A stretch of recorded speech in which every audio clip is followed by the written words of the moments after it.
आपको नहीं लगता आप भूमि है? परमेश्वर का वचन का बीज, वचन रूपी बीज आप पे छिड़का जाता है, आप पर बोया जाता है, आज भी बोया जा रहा है। हालेलुया। क्या अपने आप को भूमि नहीं मानते? क्या अपने आप को मंदिर नहीं मानते? मानते हैं। तो लिखा हुआ है कि जो भूमि वर्षा की पानी, और वर्षा क्या है?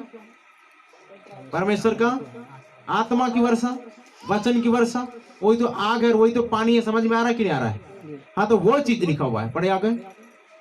पी कर जिन लोगों के लिए वह ज्योति बोई जाती है, जिन लोगों के लिए वह ज्योति और बोई जाती है, उनके काम का साग पात उपजाती है। हाँ, उनके काम का साग पात उपजाती है। वह परमेश्वर से आशीष पाती है। क्या पाती है? परमेश्वर से आशीष पाती है। हाँ, जब वो भूमि पी कर बढ़ती है और दूसरे लोगों के लिए भी साग पात उपजाती है, प्रबंध करती है, तो वो परमेश्वर की क्या पाती है? परमेश्वर से आशीष पाती है। परमेश्वर से आशीष पाती है।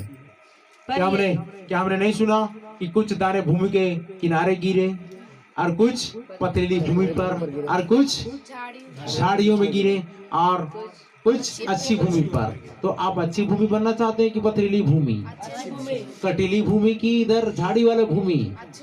अच्छी भूमि अगर बनना चाहते हैं तो लिखा हुआ है अच्छी भूमि में जब ये बीज आता है तो परमेश्वर से आशीष उग जाती है। आमीन।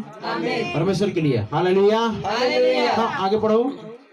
पर यदि वह झाड़ी हाँ, और उठ कटारे उगाती है, पर यदि वह झाड़ी और उठ कटारे उगाती है तो निकम्मी और श्रापित होने तो निकम्मी और श्रापित होने के लिए है, और उनका अंत जलाया जाना है। देखिएगा, परमेश्वर आशीष की वर्षा कर ही रहा है, लेकिन क्या सुन कर पी कर उसको खा कर उसको मोटे तगड़े हो रहे हैं कि नहीं हो रहे हैं? या दूसरों के लिए आशीष के कारण हो रहे हैं कि नहीं हो रहे हैं?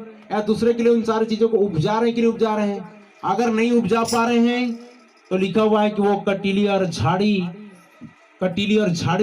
उपजाती हैं, तो वह कैसी होने पर है? उनका अंत जलाया जाना। और उनका अंत कैसा है? जलाया जाना है। कटीली और क्या उपजाती है? लिखा है पर यदि वह झाड़ी और उठ कटारे उगाती है तो निकम्मी और श्रापित होने पर है, और उनका अंत जलाया जाना। और उनका अंत क्या है? जलाया जाना है। तो किसको जलाया जाएगा अंतिम में? दुष्टों को तो जलाया जाएगा। और किसको जलाया जाएगा जी? किसके लिए तैयार किया गया है?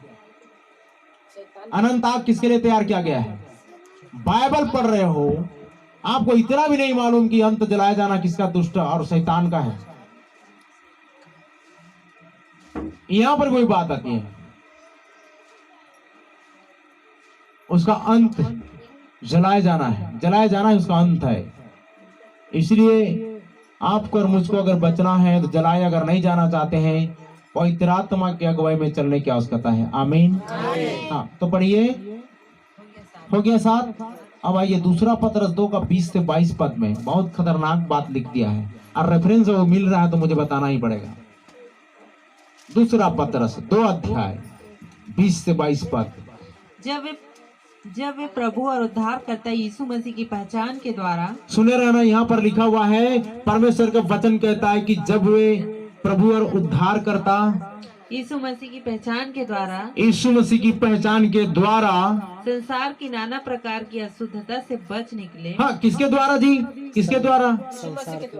लिखा हुआ है वहाँ पर कि जब वे प्रभु और उद्धारकर्ता यीशु मसीह की पहचान हर कोई व्यक्ति प्रभु और उद्धारकर्ता प्रभु यीशु मसीह के द्वारा संसार की नाना प्रकार की अशुद्धता से बच निकले। संसार की नाना प्रकार की अशुद्धता से बच निकले, और फिर उनमें वापस उनमें फंस कर हार गए। तो उनकी पिछली दशा पहले से भी बुरी हो गई है। क्या हो गई है? पहले से भी बुरी हो गई। अब याद रखिए, जितने लोग क्या कर रहे हैं? फाइट कर रहे हैं, जितने लोग युद्ध कर रहे हैं, जितने लोग जीवन जी रहे हैं, मसीह यात्रा में हैं, उनके लिए बोली जा रही है। लिखा है उनकी पिछली दशा पहले से क्या हो गई है?